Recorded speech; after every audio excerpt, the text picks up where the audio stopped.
Hey everyone, Riz here. Thanks for returning to Photo 143, Beginning Digital Photography. You're back for Module 4. Hi team, it's Shirin here. Just a couple of reminders for this week. The community guidelines are posted, so make sure to review and apply those guidelines to your class discussions. Contact us if you haven't purchased your camera. You will need it to complete the remaining assignments for the semester. Just a quick overview of this module. There will be a check-in on comfort, so taking a picture of something that brings comfort to your life right now. There will be a reading on Chapter 3, which is on the lens. Module 4 assignment will be on focus and perspective. And then there will be a quiz and a weekly reflection to wrap it all up. For the Module 4 check-in, take a picture of a person, place, or thing that brings you comfort. Consider the people, places, and things you go to for that feeling. What shape does comfort come in for you?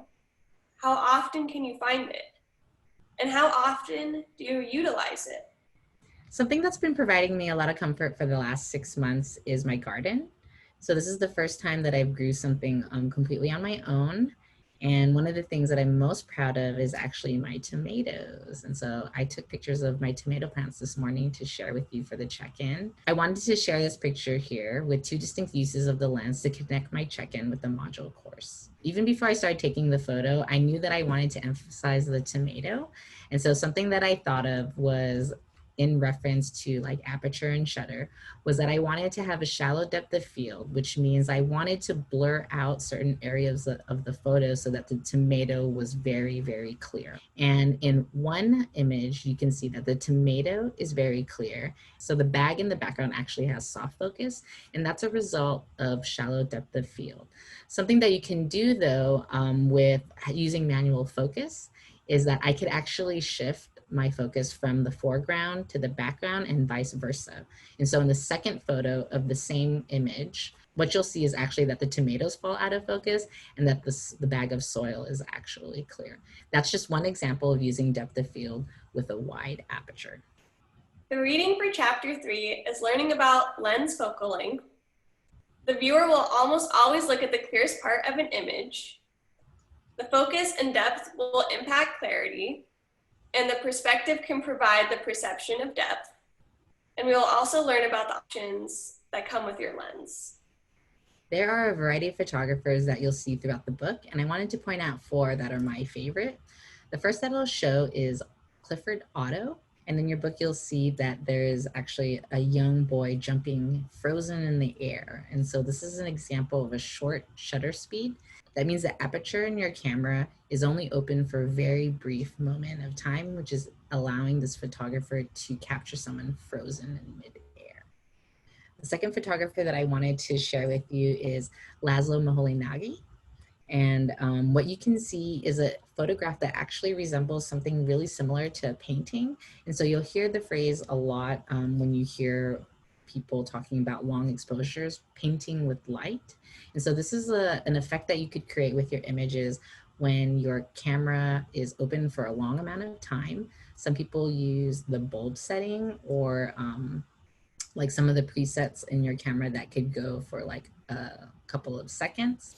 But basically in this photo, what you're seeing is the movement of light being recorded over a long amount of time. So this isn't just a short fraction of a second like the last photograph. It's actually open for an extended amount of time. The next person that I wanted to bring up is Lynsey Addario. Lynsey Addario is actually the photographer at work featured in the book as a photojournalist. The photograph that I picked out is of this woman whose body is almost like a silhouette because of the lighting. And I was really just interested in how this mysterious figure is juxtaposed with this background that has a lot of detailed information. And so, yeah, I really liked her work. And then the last photo that I picked was with Mihoko Yamagata. This is a really interesting perspective of this person laying down.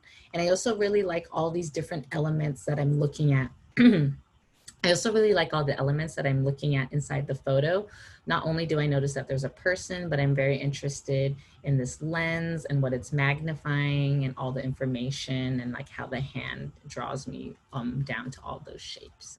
5 photographers that are not in the book that we're featuring this week are Jesus Jimenez, John Favre, Beth Moon, Mary Catherine Messner, and Mafalda Rakos.